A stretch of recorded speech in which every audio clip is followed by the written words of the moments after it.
So you buy your G-Wagon and everybody's telling you should do a Section 179 to write it off because it weighs a certain amount of weight. So let's take a deep dive and see what it takes. So you buy your G-Wagon and you want to see what it actually looks like if you write it off. What are the rules, regulation, what tax implication it has on your bottom line. For easy math, I'm just going to use a purchase price of $100,000.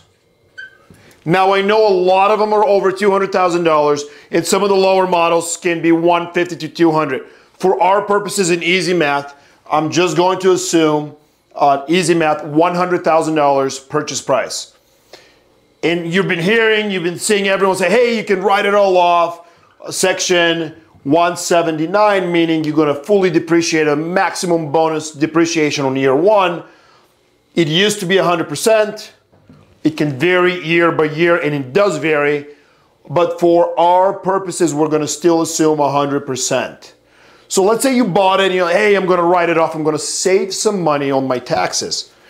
Well, if you're in the 30% bracket on the federal income tax, excluding state, you're looking at savings of $30,000 if you write off this G-Wagon. That's the savings, so it sounds pretty good. Well, what does it actually take for you to be able to legally write off this $100,000 G-Wagon? Well, for any expense to be a deductible legal expense, it needs to be both ordinary and necessary expense. Now, is it ordinary for you to have a vehicle in your business? Sure, a lot of businesses need a vehicle to operate. But is it necessary for you to have a six-figure G-Wagon? That's a question that you have to answer yourself. Every business is different. The other thing you have to consider is that if you purchased it for $100,000 and you wrote off $100,000, you wrote off on your taxes $100,000, which saved you $30,000 in year one. But what does that do to the basis of the vehicle? Takes it down to zero. Now, the basis became zero. You roll it all off. You bought it for 100, wrote off 100, saved 30, now it's zero. Now, what happens next year when you decide to trade it in? You like to sell, you want a better G-Wagon. Now you want something else. Now you have somebody else telling you, hey, you can buy a Lambo, write off your whole lifestyle.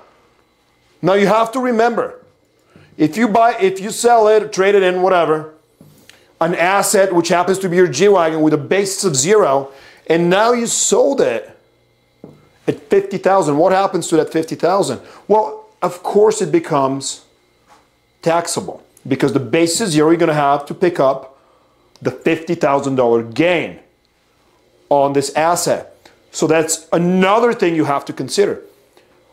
And then another very important factor is that if you're writing off the purchase price, that means you're writing off 100% business use. You bought it for 100, you wrote off 100, you saved 30.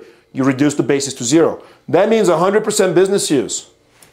So does that mean that you have a personal vehicle that you're using for your personal use? So that's another factor you have to look at when you're reviewing all the rules and regulation before deciding on whether or not that you can write off the full purchase price. Because you might be surprised. Maybe you write off the full purchase price if you qualify. Maybe you write off partial. Or maybe you can't write any of it at all. And remember, it's not just what you can or can't write off. It is how certain are you in your position and can you substantiate it in the event of an audit.